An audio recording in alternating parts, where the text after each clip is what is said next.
And so it's a little late. And if you look at how Gingrich presented the contract, it was a list of 10 items. Okay, uh, and they were on a list, and they were all written down, and there was legislation to back them up. But there was a 10 list. If you go to the website for the Commitment with America, it's one of these newfangled websites where you're not sure what the formatting is, and various things float up to the surface like they're the answer for a magic 8 ball. And then you scroll down, and then another one floats up, and then another one floats up, and it's all very disconcerting to a boomer type. It's not a crisp list of 10 things, and the things are pretty vague. Uh, a booming economy, etc., less crime. There is and the Gingrich one had like gimmicks. Okay, it had like we promise we will. I think term limits were part of it. Okay, and as Henry Olson points out, there is one gimmick in the at least one gimmick in the McCarthy's new contract that has potential to galvanize people the way Gingrich's did, and it would be E-Verify. Do you know what E-Verify is? Yeah, that's the way of establishing that workers are documented or Okay. something? We are right. We are exceptionally well informed, Bob.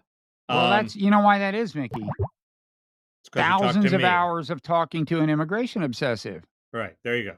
Anyway, it has a clever first, it is a potential solution. I don't know if it solves the whole problem, but you can present it as, hey, here's this gimmick, here's this little gizmo, E-Verify, it's computerized, it's going to solve the immigration problem by requiring people to prove their legal immigration status before they can get a job. If they can't get a job, they're not going to come anymore. So, boom, the problem is solved. It doesn't really solve the problem because it can be gamed like anything. It can be gamed. It's harder to game, but it can be gamed.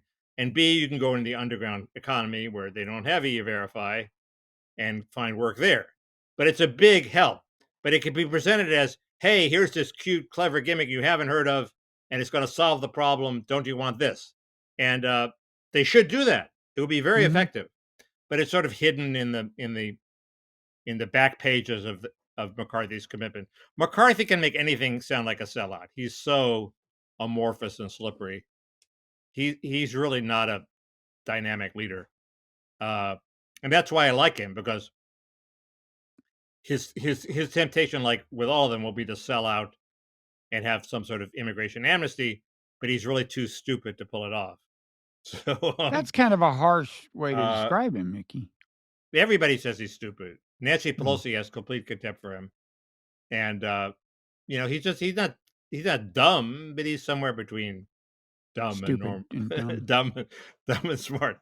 And compared with Gingrich, he's dumb. Compared with Ryan, he's dumb. Compared with Pelosi, he's really dumb. So anyway, That means that Pelosi is smarter than Gingrich. okay, well, Pelosi is.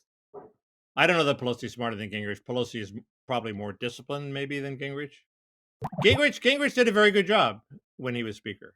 I mean, he passed welfare reform and he balanced the budget. So what the hell? Help balance the budget.